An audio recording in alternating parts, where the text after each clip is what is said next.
Okay, so we're very happy to have Ben Knudsen from Northeastern University, and he will be speaking about stable and unstable homology of graph braid groups. All right. Well, thanks for having me. I'm always excited to be back at Purdue, and maybe Purdue looks a little different right now than it usually does, but I'm still happy to be here.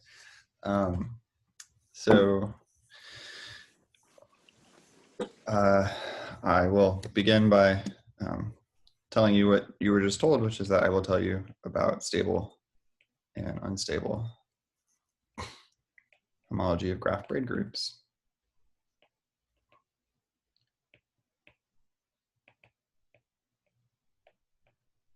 And everything I'm going to say is joint with Byung and Gabriel Drummond-Cole.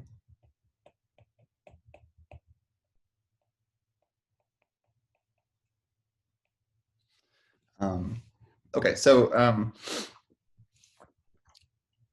gonna let gamma be a graph, which for me is just a finite one-dimensional CW complex. So I'm thinking of it as a topological space rather than whatever more combinatorial idea you might have in mind. And the thing I'm going to be interested in is the configuration space of k points in that graph. I doubt I need to remind very many people here, but I will anyway. That is the space of k tuples of points that are distinct.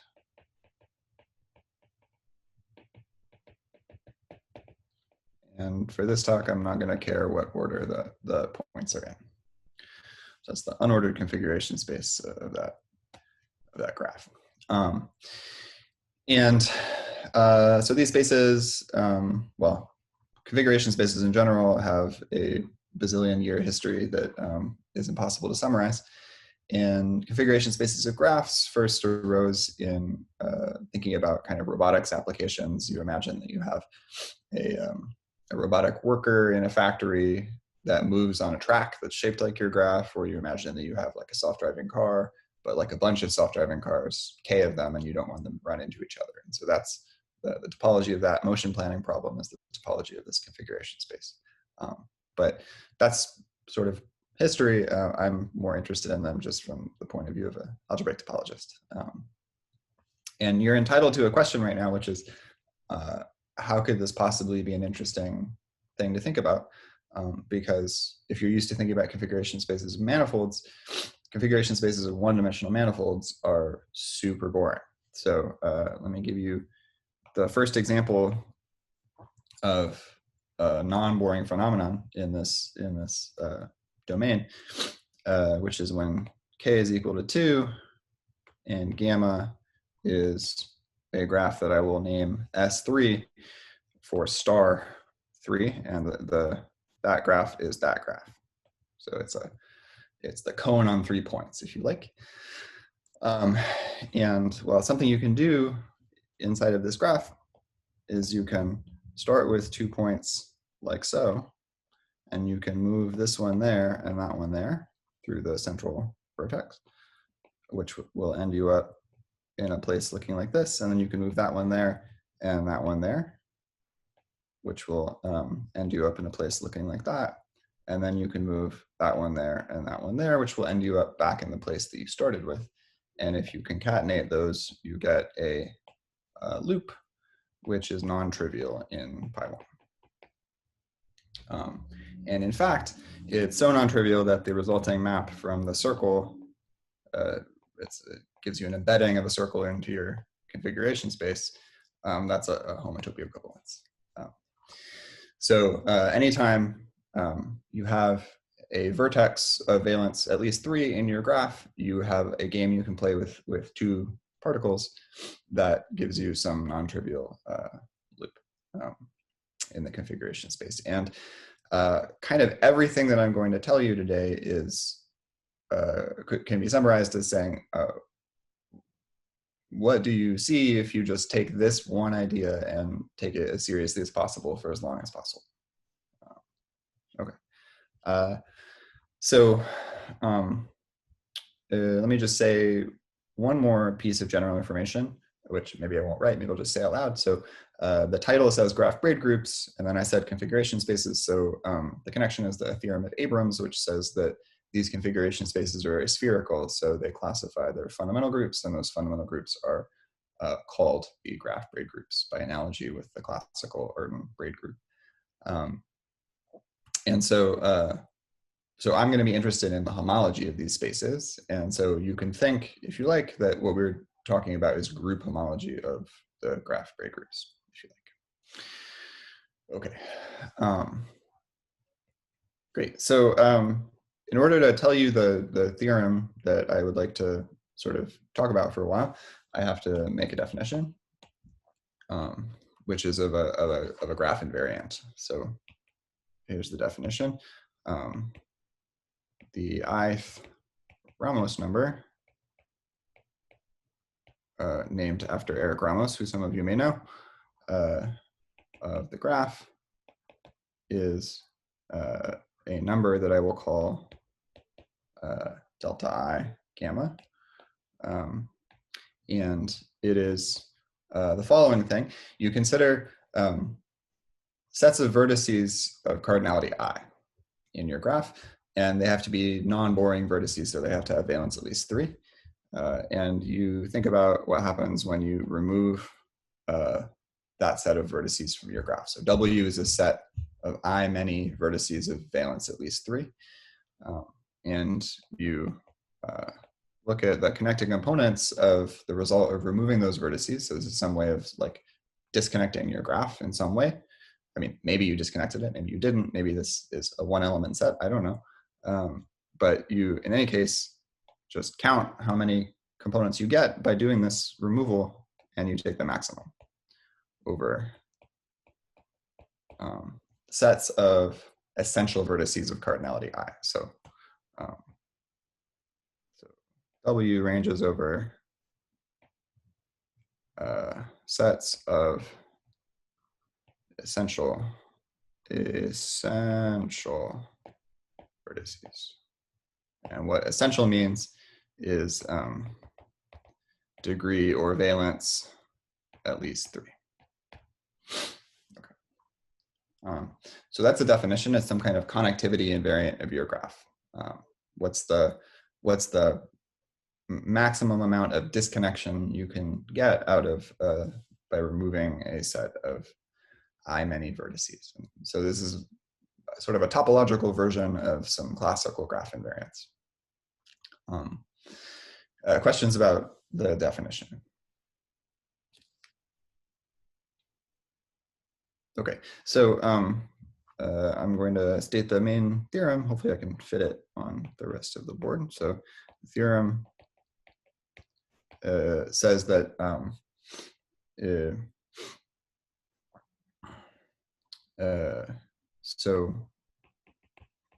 if gamma is connected and has at least one of these essential vertices, so it's not a manifold, which is a boring thing to think about.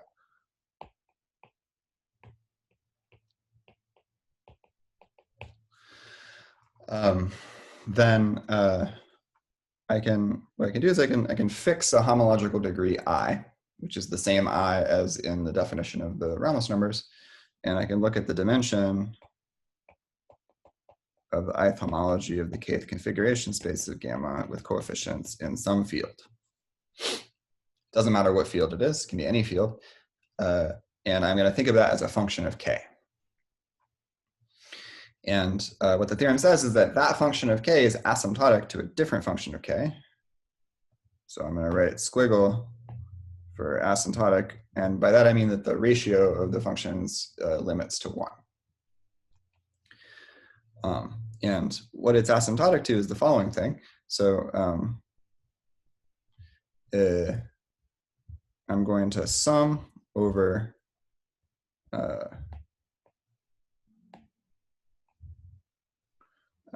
sets of essential vertices of cardinality I that realize this Ramos number, that maximize the components of the complement. So such that pi 0 of gamma minus W is equal to this delta number. Okay, so I'm going to sum over all of the ways that I can realize the maximum, and I'm going to divide by the Ramos number -1 factorial, and then I'm going to take a product over the vertices that are in this set W. So little w is a vertex that it lies in the set W. And what I take the product over is the degree or valence of that vertex. So d of W is the valence or degree, -2. So that's like a coefficient right there. That's a number. And then the way it's growing is k to the power Ramos number -1. Okay. So this is the main theorem. It is telling you it's a calculation of the asymptotic Betti number of the configuration spaces of the graph over any field. You will notice that it's independent of the field, and I'll say more about that later. And it records some kind of combinatorial information about the graph. I should say that the restrictions in the statement are not essential. So, oh, actually, I forgot to say one of the restrictions, so I'll just put it in a box here. I'm going to assume that I is bigger than 1. So, not talking about if the homology, if in degree 0, the homology is one-dimensional. It turns out that all the configuration spaces of a connected graph with an essential vertex are connected, so there's nothing to say there.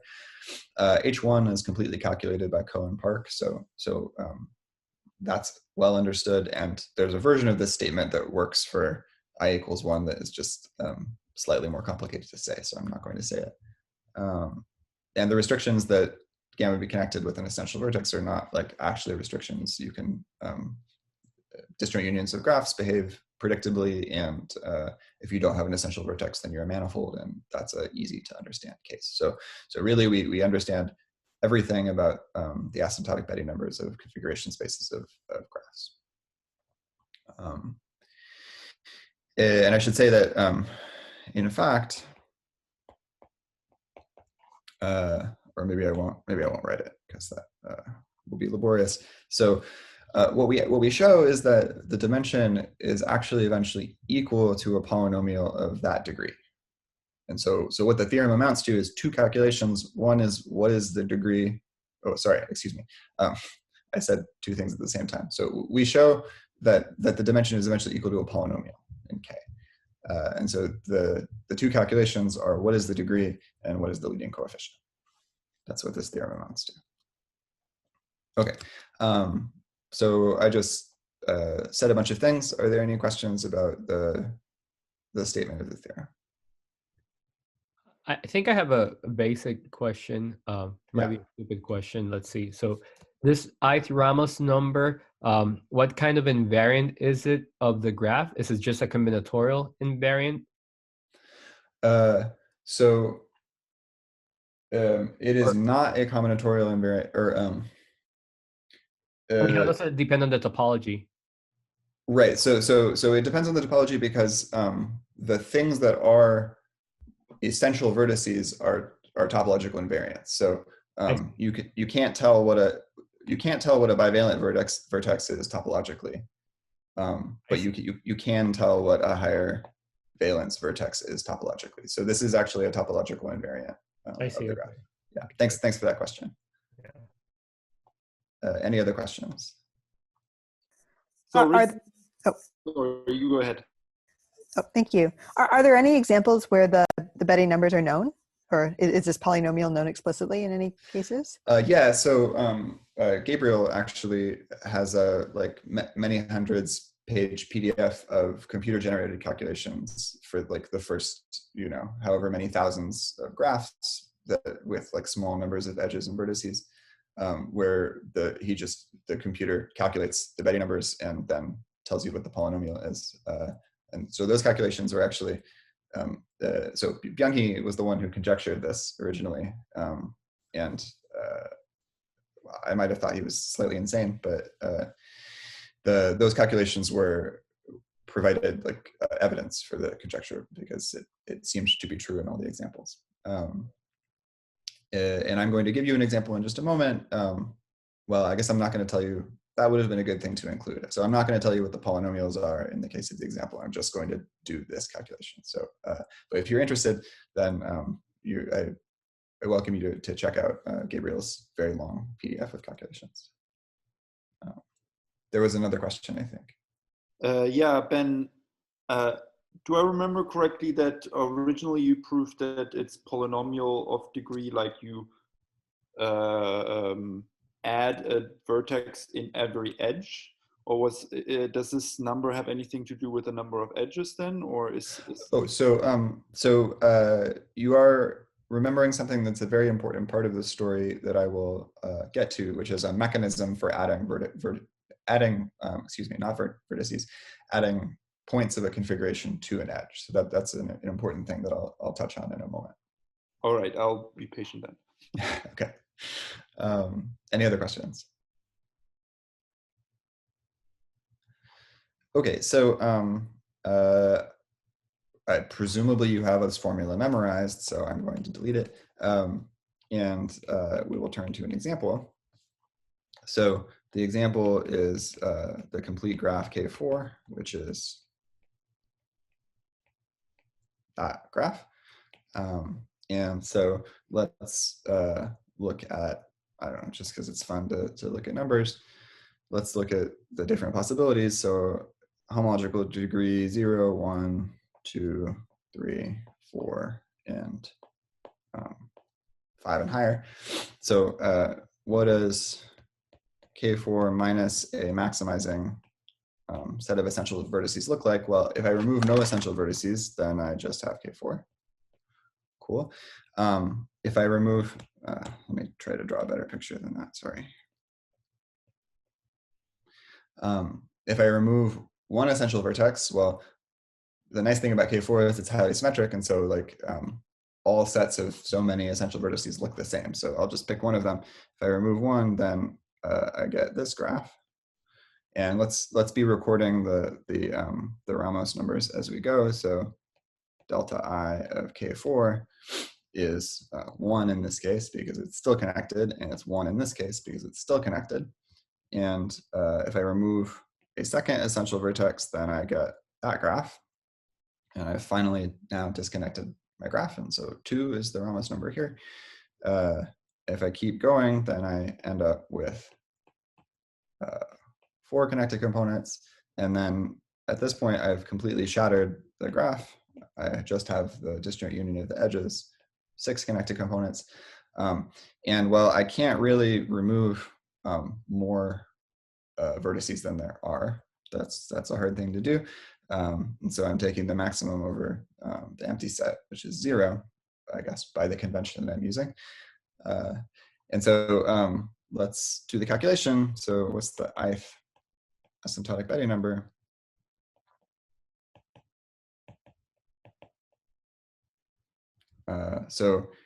Well, here it's 1 by the thing I just said about all the configuration spaces being connected.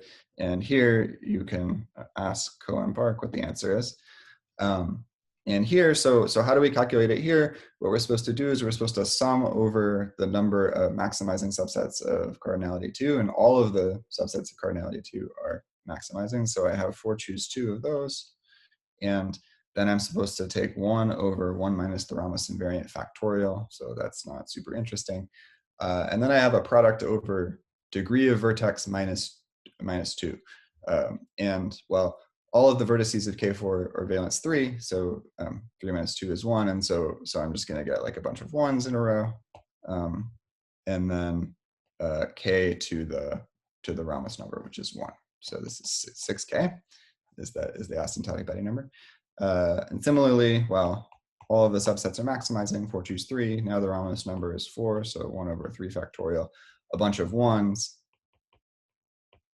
and then a K cubed. So 2/3 K cubed. And you might think this is weird because that's a fractional leading coefficient, and you might be thinking like, well, this is supposed to be a Betti number, but remember, this is just like the leading monomial in the polynomial that actually gives you the Betti number. So this asymptotic Betti number need not be an integer. And then finally, well, similarly for choose 4, 1 over 5 factorial, and then a bunch of 1s, and a k to the 5th, which gives you 1 over 120 k to the 5th. Okay, so whatever, those are some numbers. And then higher up, you just get 0. So this is an interesting phenomenon that has been observed since the beginning of study of these spaces, that there's a uniform bound on the homological dimension of the configuration space, which is the number of essential vertices. So no, it's independent of the k, that bound. Okay, so those are some examples. Any questions? I have a question. Are the Betti numbers actually polynomial in K? Hi, Paul. Hi. So they are eventually. So to start out with, they are not, and then eventually they are. And that's something that we prove, and I'll explain. One of the first things I'll explain is why they are eventually polynomial. Cool. Thanks for that question. Okay, so that was the next thing I was going to write, which is a question due to Paul Van Knecht. So why eventual polynomial growth?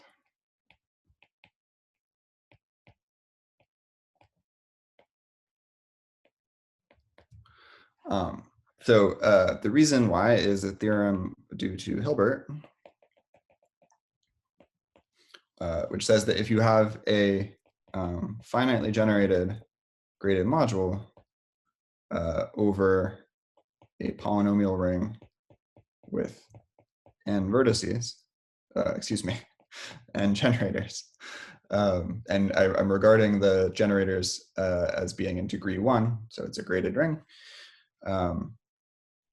The dimension of this module is eventually equal to a polynomial.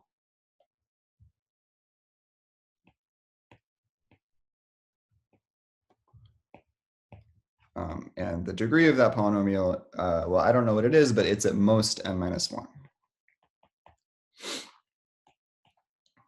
Okay.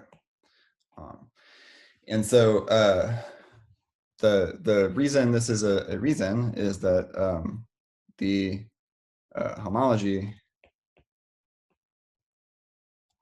of, I'm going to write B of gamma for the disjoint union of all of the BKs.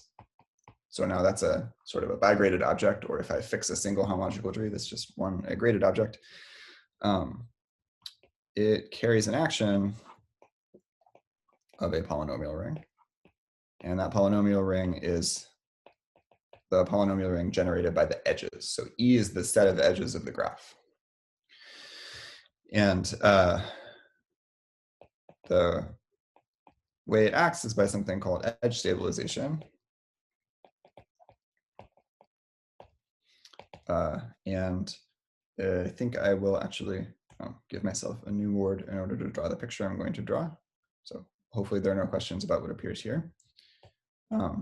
So what edge stabilization is, well, I have to tell you how the generator named after an edge acts. And so the way a generator named after the edge acts is, here's a picture of the edge, and this is like a local picture. So there's lots of graph outside of this picture. And maybe I have some particles in my configuration sitting on this edge. So maybe it's those two particles. And what I do is I leave everything outside of this little neighborhood alone, and I replace that subconfiguration with the collection of averages of consecutive particles and endpoints. So what does that mean? It means I'm supposed to take the average of the left endpoint and the first particle, which is the particle itself because it's sitting at the left endpoint. Then I'm supposed to take the average of the two particles that appear. So that's puts a particle like right there. And then I'm supposed to take the average between the second particle and the right endpoint, and that puts a particle like right there. And so what this is a picture of is a configuration intersected with my edge, which I write x1 up to xj, maybe, being replaced with the stabilized configuration intersected with my edge being x1 over 2, x1 plus x2 over 2, up through xj plus 1 over 2, where I've chosen a parameterization of my edge as the unit interval. Okay, so you can check that that's a continuous map, and that the maps indexed by distinct edges are commute with one another, and so you get an action of the polynomial ring generated by those maps at the level of homology.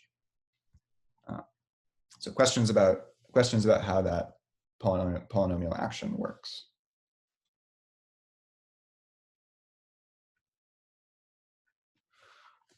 Okay, so the theorem about this action is that the homology of the configuration spaces is finitely generated. And proof sketch is that there's a really nice chain complex called the Sviatokovsky complex.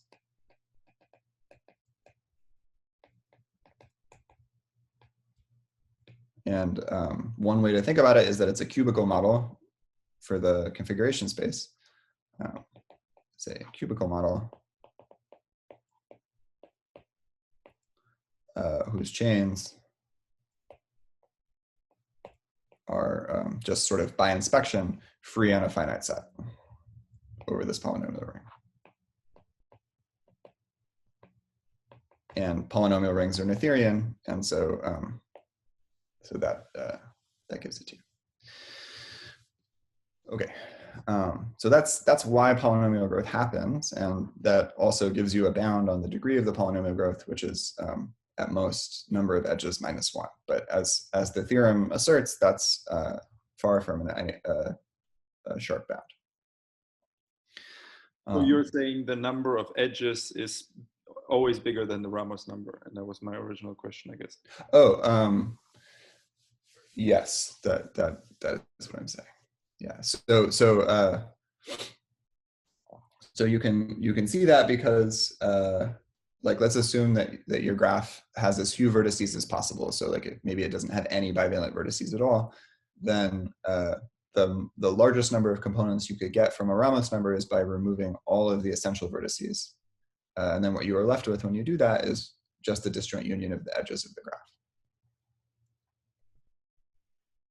And so the top Ramos number minus 1 is number of edges minus 1, which is what we see here. Okay. Or sorry, that last statement that I said is not true, but that's a bound. It's at most number of edges minus 1. Okay. So I just want to mention a perspective,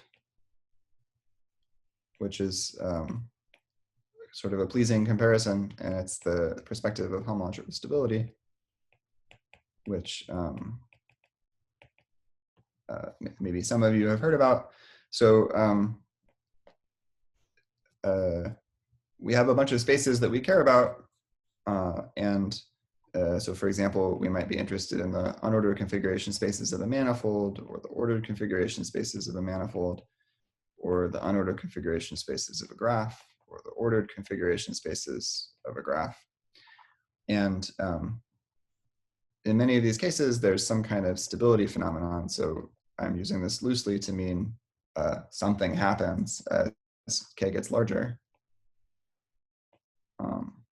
And in each of those cases, there's a way to say that as finite generation over a thing.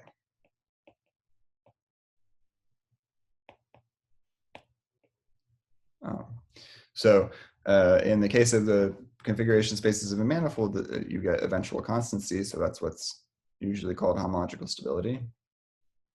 And that you can say as finite generation over a polynomial ring on one generator, which is the stabilization map. So I guess I'm assuming that the manifold is open and connected and blah, blah, blah. So that's sort of Macduff style stability. And in the case of the order configuration spaces, what you get is eventual constancy character by character in the symmetric group representations. And that's finite generation over the category of finite sets and injections. That's what's called representation stability. And what we're seeing is that in this example, we get eventual polynomial growth. And that's finite generation over the polynomial ring generated by the edges. And I would like to be able to tell you, and I don't know, maybe next year I'll be sitting here and we'll be telling you about what goes here, but I don't know. And I also don't know what goes here. So what the analog of representation stability for order configuration spaces of graphs is an interesting question. This table of analogies is designed to suggest that maybe the answer should be eventual polynomiality character-wise, but as far as I know, we don't know that even a little bit.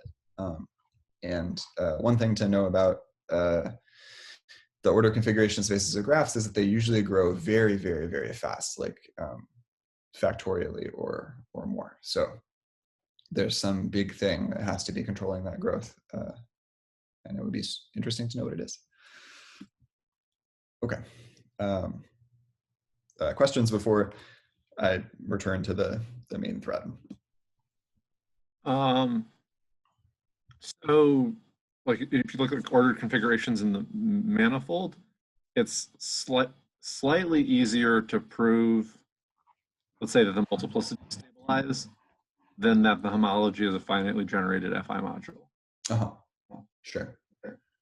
You basically just need to prove like configuration space of like 1 red point, 3 blue points, and arbitrarily many yellow points has homological stability. Yeah. So the issue is that at least my understanding is that that approach to homological stability crucially uses the fact that the Fadel-Neuwirth fibrations are fibrations. Okay. That is not the case for graphs. So as far as I know, unless you were to invest in some kind of fancier, like stratified fibration technology, which might be a way to go, that strategy just stops at the beginning for that reason. Here. Okay.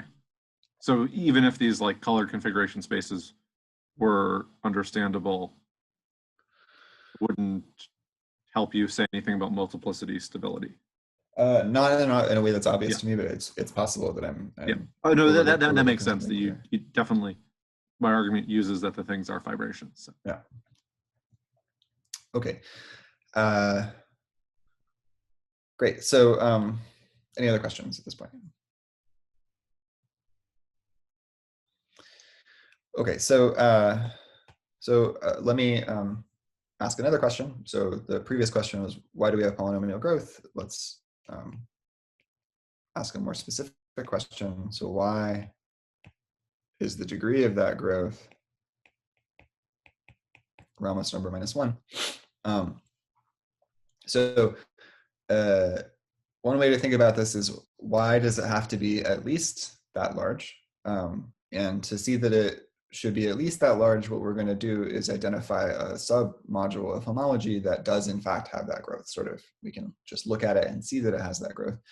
And then that will give a lower bound on the degree. And so in order to do that, I'm going to return to this idea that I started with in the first example. So if I have an essential vertex of my graph gamma, then what I can have is that's totally backwards. What I can get is a topological embedding of this star graph with 3 legs into gamma, and then since the configuration space of 2 points in the source of that embedding is a circle, then we get what I'll call a star class in the first homology of the configuration space of 2 points in gamma. Okay, well, what if I have instead a set W of I essential vertices, as is involved in the definition of the Ramos number? Then what I can cook up is an embedding from the disjoint union of over W of a bunch of these star graphs into gamma.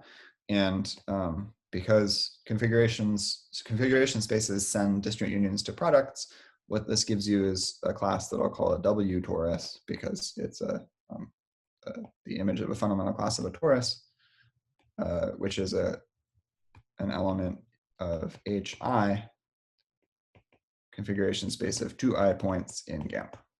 And if you remember the picture that I drew, there were these 2 points that sort of orbited each other by taking turns passing through the central vertex. What this W torus is doing is it's just doing that dance separately at each of the vertices in your set W. Okay, so those are some sort of basic classes, and the observation is that if I act with my polynomial ring, which is acting by stabilization, on a W torus, so let's call it alpha. So I have a homology class and I have an action, so I can look at like the submodule generated by this W torus and look at the growth of it. That's sort of the general idea that we're pursuing. The observation is that the ring acts on this particular class through a quotient, which is the quotient to the polynomial ring generated by the connected components of gamma minus W. So this map just sends an edge to its connected component in gamma minus W. And the reason for that, so here's a sort of picture that will tell you everything that is going on. So here's a graph, which is the theta graph with 3 edges. And let's say that alpha is the star class, which is 2 points orbiting each other by passing among those 3 edges through that vertex. So alpha lives there. And because alpha lives very, very close to that vertex, stabilization over here by adding a point, so like maybe this is edge 1, edge 2, and edge 3, stabilization over there is homologous to stabilization right there, because I can just move the point through the vertex, which has nothing to do with the movement that alpha describes. And similarly, stabilization at the second edge is the same as stabilization at the third edge. So this picture is telling you an equation, which is E1 times alpha is equal to E2 times alpha is equal to E3 times alpha, which is to say that the polynomial ring is acting through the quotient that identifies those 3 edges. Questions about that?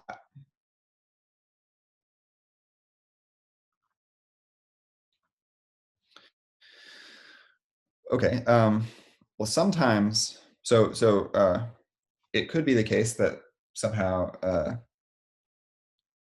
the polynomial ring acts like exactly through that quotient, but sometimes it doesn't. Sometimes it factors through an even further quotient. So sometimes the action factors further. So example, let's say that you have this graph. So there's edges 1, 2, 3, and 4. And let's say that you have the same star class that we were talking about before, which is at this vertex and uses the edges 1, 2, and 3 and ignores the edge 4. It turns out there's a relation called the Theta Relation, which says that that star class is actually equal to a different star class up to sign, which is the star class involving those 3 edges. And so because of that relation, we also have that stabilization by E4 on the star class involving edges 1, 2, and 3 is equal to stabilization by E1 of that same star class. So the stabilization at E4 puts a point there, stabilization at E1 puts a point there, and I can just shoop, move it through. And so what this is showing is that, I mean, so contrast this to the fact that if you remove the essential vertex over here, what you get is two components, the common component of E1, E2, and E3, and the component of E4. So this extra relation is coming because I'm able to move the star class from one vertex to another. Okay. So now I have to think about what I am going to say because I'm moving slowly, but that's okay.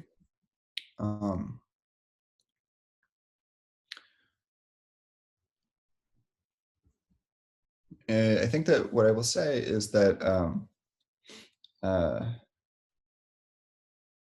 there's a, so I'll say that there's a geometric, so we can give a geometric characterization of which tori, which W tori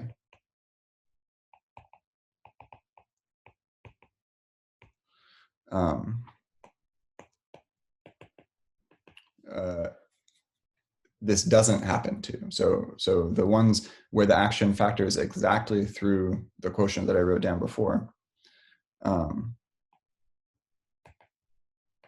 So such that the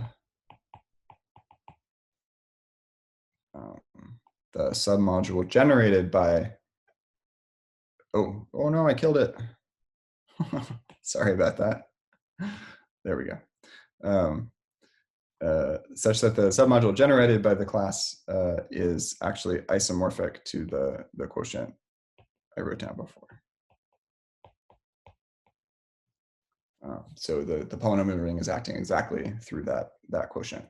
And so and we show that they exist.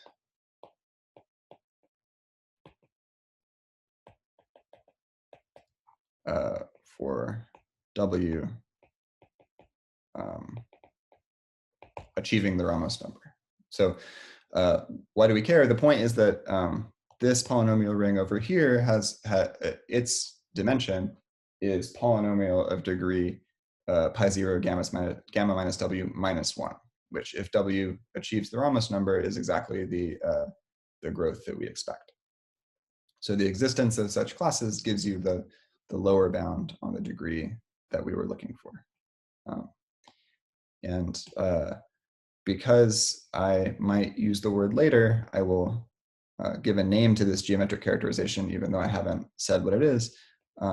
It's called rigidity. So a rigid W torus is a class that has the fastest possible growth among W tori, in the sense that the submodule generated by it is exactly isomorphic to this quotient polynomial.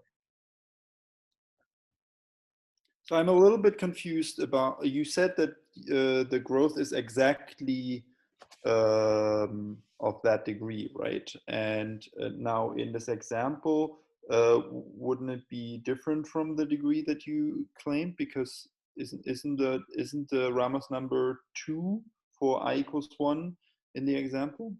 And then right. So this particular, in this example that's shown on the board, this particular class is not one of these rigid classes.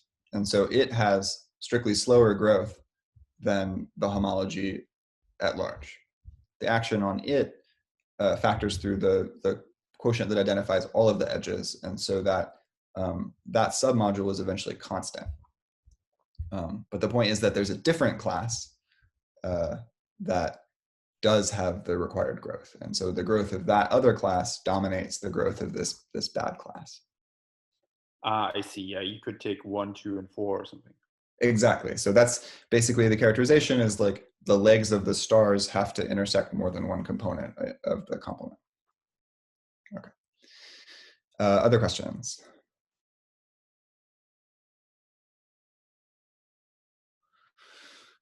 Okay.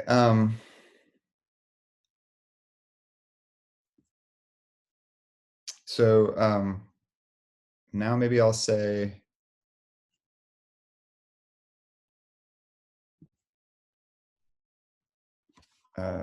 maybe I'll pose one more question, which is, why is the leading coefficient what it is?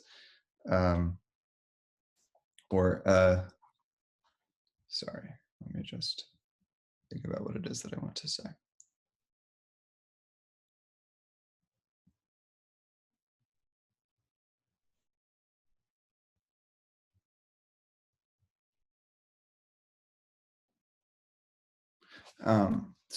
I guess the idea that comes from this calculation is that these rigid W tori have the fastest growth.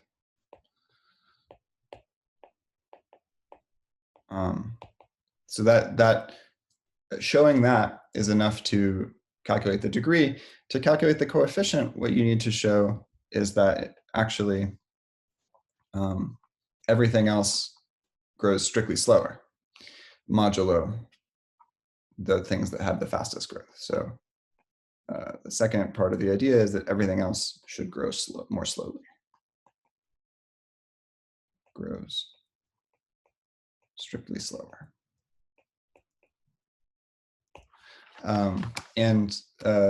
Let me draw some pictures that tell you some reasons why that happens. So another example of a class in the homology of configuration spaces of a graph is a much more basic one. So if you have a loop in your graph, it determines a class in H1 of the configuration space of one point in your graph, which is just the graph. And that class does not lie in the span of the collection of W tori, because the number of particles involved in any star class is at least 2. And so this one sort of comes from a lower number of particles. And so it couldn't possibly be spanned by, or it couldn't possibly be a linear combination of the other ones. But stably, what happens is if I have my particle going in a loop around here, and I stabilize by adding a point there, and I subtract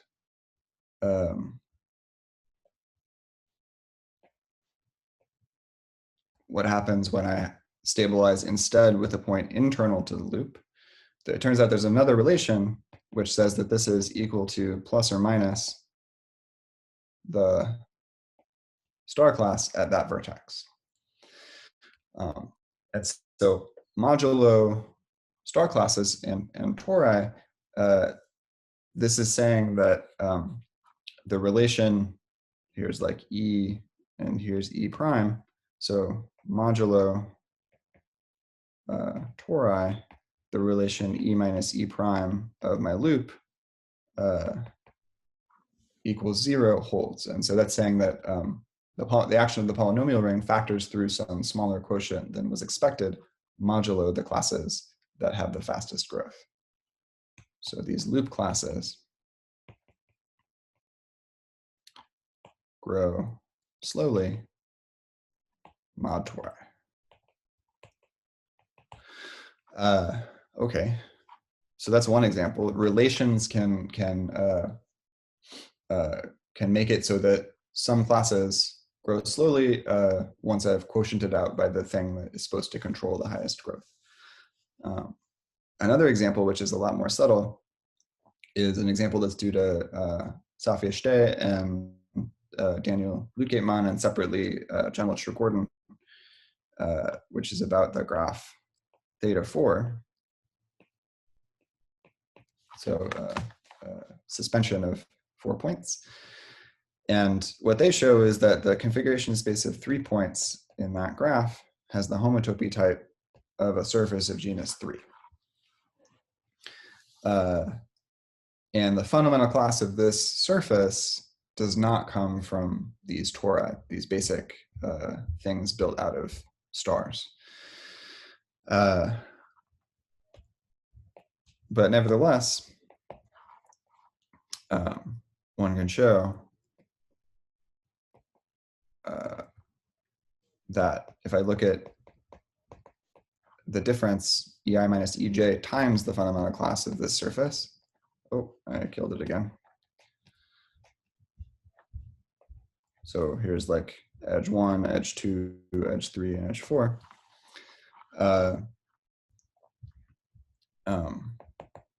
What this is a difference of tori, where 2 points are at the left-hand vertex and 2 points are at the right-hand vertex.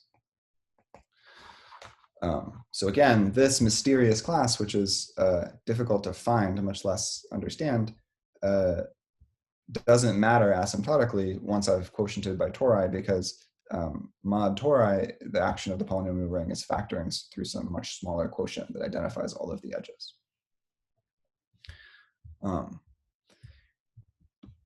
And so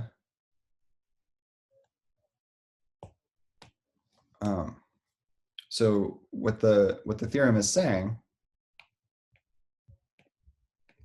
so the theorem is saying that the asymptotic homology, which isn't maybe something that I actually can define, I don't have an object that is the asymptotic homology, but whatever it is, it is spanned by these toric classes, by W tori. Even though the homology itself, the unstable homology, is not spanned by them. So we have these loops in the graph which contribute things that don't come from stars, and we have these sort of mysterious things that look like surfaces, and actually not a lot is known about what are all of the generators that you need for the unstable homology of the configuration spaces of graphs.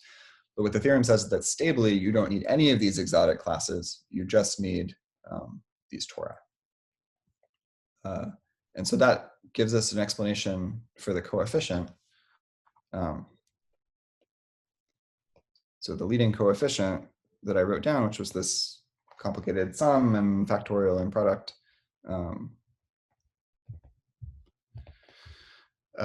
what is it? It's the rank of the module direct sum over W, achieving the ith Ramos number, polynomial ring generated by the components,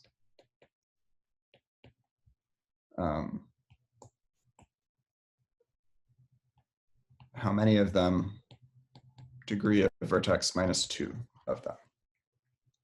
So the leading coefficient is the rank of that module. And so the reason, what one has to show to establish that this is the leading coefficient are 3 things. So we need to show that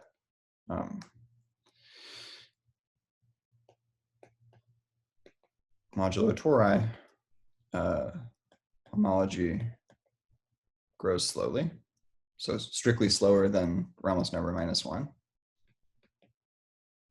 And what that says is that tori account for everything asymptotically.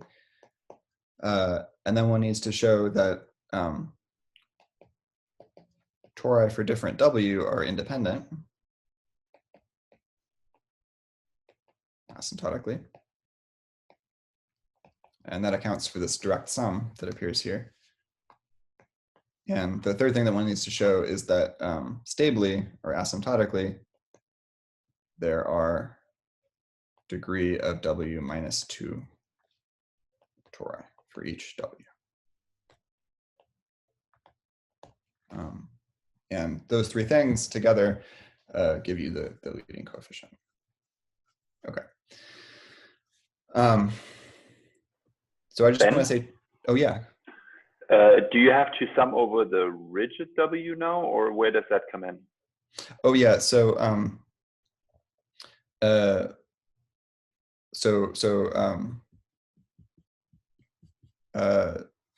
so this sum is taken over the W such that pi 0 of gamma minus W has size equal to the Ramos number, so maximizing W.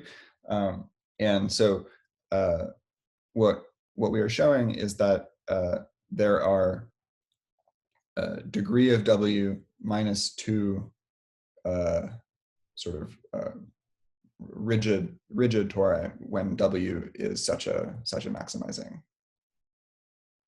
I see. Thanks. Yeah. Okay. Any other questions?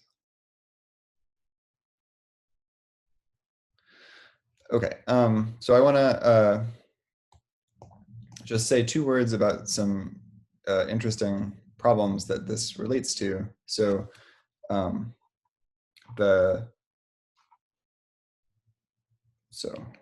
say corollary of the main theorem, although this corollary, I guess, doesn't really have a definition unless I define it to be kind of what the main theorem says, more or less, is that the homology of configuration spaces of graphs with z coefficients is asymptotically torsion free.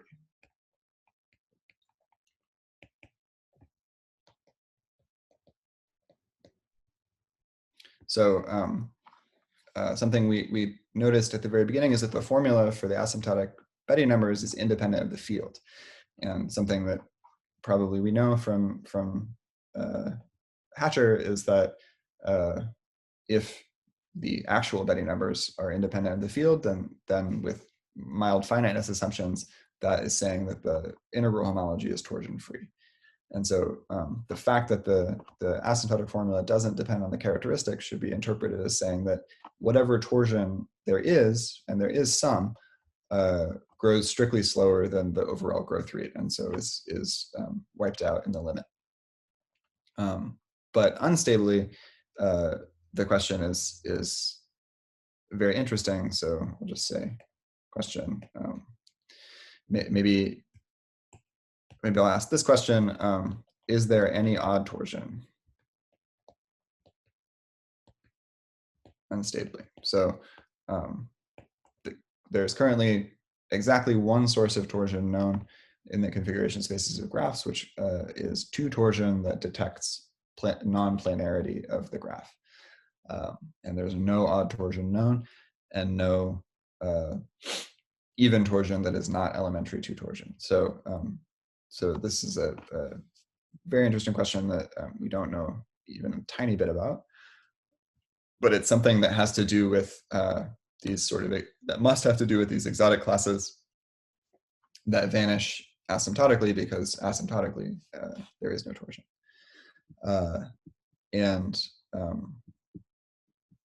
Maybe I'll just close with one of my favorite questions. So so as we saw, the theorem amounts to showing that all of the asymptotic homology is spanned by these tori, and then counting how many of those tori there are.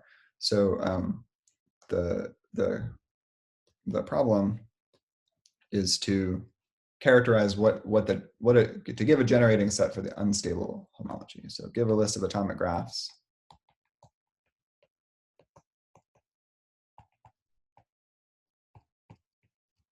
generating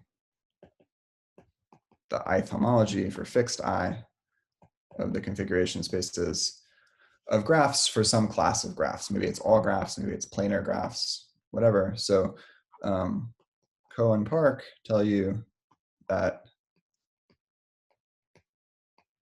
those 2 graphs work for degree 1 and all graphs. And Byung and I recently proved that if you look at disjoint unions of those together with this weird fundamental class of a surface of genus 3, this is a generating set for degree 2 and planar graphs, and not for non-planar graphs. So there's dragons out there, and we don't really have any idea what the dragons look like or how to generalize this to higher degrees or non-planar graphs. Okay, I'm 2 minutes over, so I should stop. Thank you for your attention. Thank you so much, Ben. Let's thank Ben.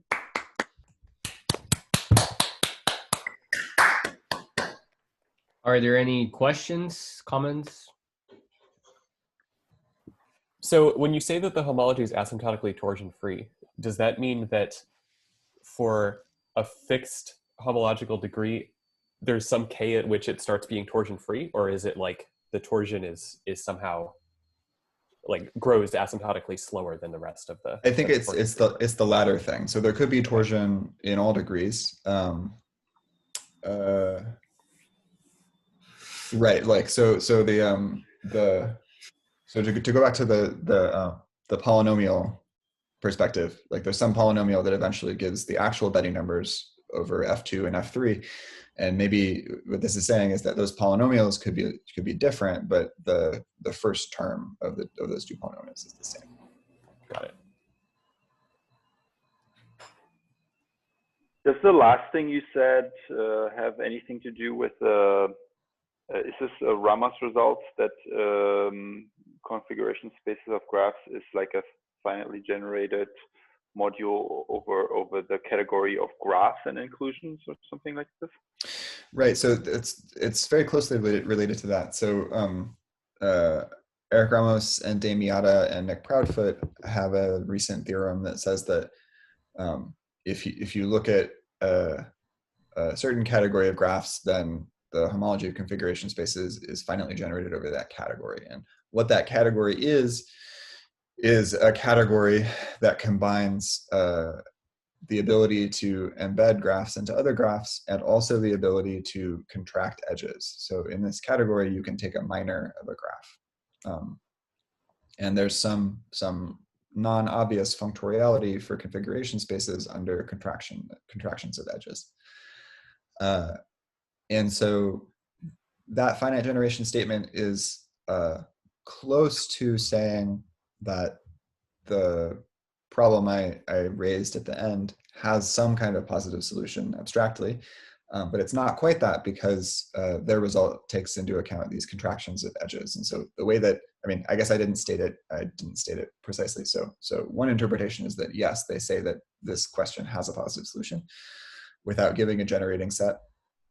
The form that that is maybe closer to my heart of what generation means is generation just under embeddings, as you said just now, because this process of taking minors is arguably slightly unnatural or something from the perspective of configuration spaces. And I don't believe that there's any finite generation, any abstract finite generation result of that form. But so you prove now that for H2 there is such a result, I guess. That's right. Yeah, but so we do it by by producing a generating set rather than like it would be great to have some abstract machine that would tell you that in all degrees there's a solution even if you don't know what it is. But the only way that we were able to do it is just by sort of brute force. I agree with you. That would be great.